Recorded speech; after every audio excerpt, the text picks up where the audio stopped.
What's your outlook for the market at the moment? Because people are just a bit nervous about cobalt, because you've got people like Tesla saying, oh, we've got some of our batteries are not going to have cobalt in it, but the market's a little bit bigger than that. So I think that despite what Elon says, there's quite a disconnect between what Elon says and the purchasing behaviour of his commercial department.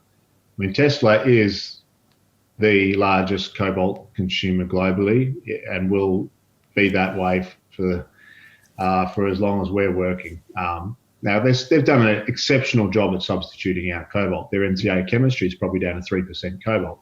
Fantastic job. But if cobalt was easy to substitute, as I said, we wouldn't be having this discussion. It'd be gone. It's there for a reason. Provides thermal stability, prevents thermal runaway. It's not easy to substitute out. And the chemistries, again, I mean, will Tesla get to a zero cobalt battery with high nickel? You know, I wouldn't bet against Elon. Will they get there commercially on an industrial scale in the next decade? No way.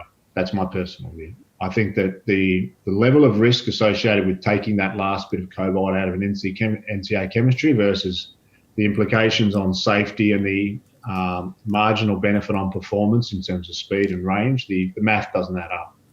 I mean, the sensitivity on cobalt's not around price. I mean, it's not. My take is that downstream users, and we're dealing with them all, they don't really care if cobalt's like $50, $35 or $15. They just don't want their cobalt mined by children who are dying underground in Africa. Simplistically, that's the greater concern around cobalt, and that's why the substitution pressures have been so strong. It's more, I see it more driven by ESG than economics. The actual amount of cobalt in the vehicle now is not going to swing the dial. Okay, so let's, again, just on the macro bit, if you don't mind, what are the supply demand drivers at the moment over and above Tesla? Well, I think, aerospace is obviously crushed. clearly, for obvious reasons. Batteries are growing strongly. I'm bullish on EVs. I really do. Obviously, we're talking to all the OEMs, all the battery makers. We've got access to internal forecasts, and it's just, obviously Tesla's kind of at the mind-boggling end, but the other ones are still boggling. There's no ambiguity about the chemistry that's really being locked in outside of China. It's high nickel. It's high nickel chemistries. That's across the board. There might be some divergence. Obviously, Tesla's chosen NCA outside of China. Most of the others are going NMC. But I think if you look at the rollout of an NMC 811, I think that's illustrating, because 2 years ago everyone was saying, well, 811, it's going to be the battery chemistry of choice. It's going to be here, and 811, it's there, it's coming. But 811 is like it's not 90% of the NMC chemistries that are getting rolled out. The bulk of them are still 532s and others, because you know what, the incremental complexity in terms of going that last stretch isn't worth it economically for the battery makers, and is certainly not worth the risk. So I'm very bullish on EVs. I'm very bullish on both the metals that go into them.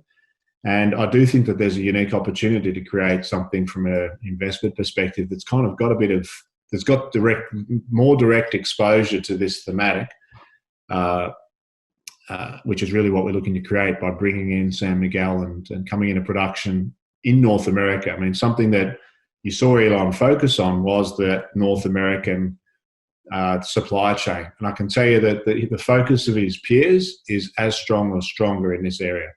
There's a huge, governments have been focused on cobalt and on supply chains and on China for a number of years. They're making significantly more progress now than they did before.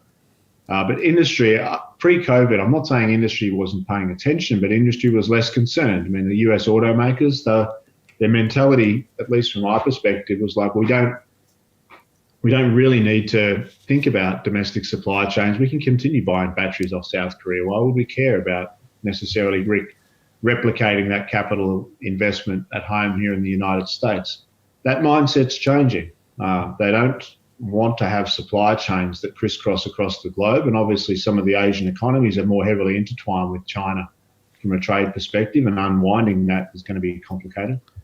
So that's something that we're certainly seeing. There's a strong pressure, and it's not just the United States, Europe as well. People are seeing EVs for what it is. It's a transformative event, and you don't want to be reliant. You want to have a degree of self-sufficiency in that transformative effect.